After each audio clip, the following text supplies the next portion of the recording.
अखिया से नींद चैन दिल से उड़ाब है पवनवा के भेंट सपनवा में आब है कातिल नया दबगी भाना बनाबो है पवनवा के भेंट सपनवा में आब है अखिया से नींद चैन दिल से उड़ाब है पवनवा के भेंट सपनवा में आब है।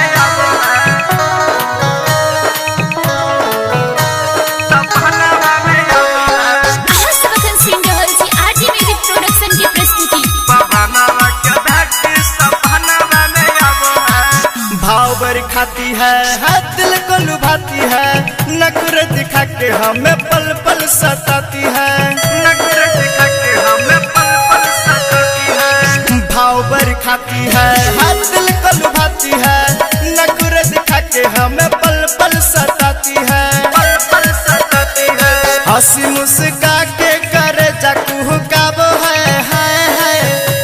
करे जाकू काबो है हंसी मुस्का के करे जाकू काबो है पवनवा के भेंट सपनवा में आबो है अखिया से नींद चैन दिल से उड़ाबो है पवनवा के भेंट सपनवा में आबो है पवनवा के भेंट सपनवा में आबो है। presented by RJ Music Production, Janakpur Dham Nepal.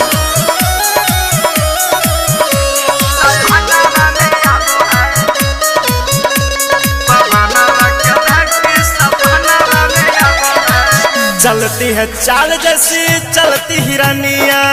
नक के नथुनिया भुला दिया दुनिया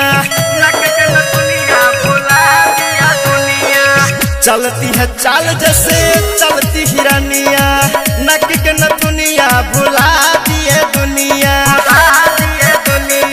अर्ज रोशन रखसिया के तर पाबो है अर्ज रोशन मनुष्य के तर पाबो है पवनवा के भेंट सपनवा में आबो है अखिया से नींद चैन दिल से उड़ाबो है पवनवा के भेंट सपनवा में आबो है। presented by RJ Music Production, Janakpur Dham Nepal. Mobile number 9812196781।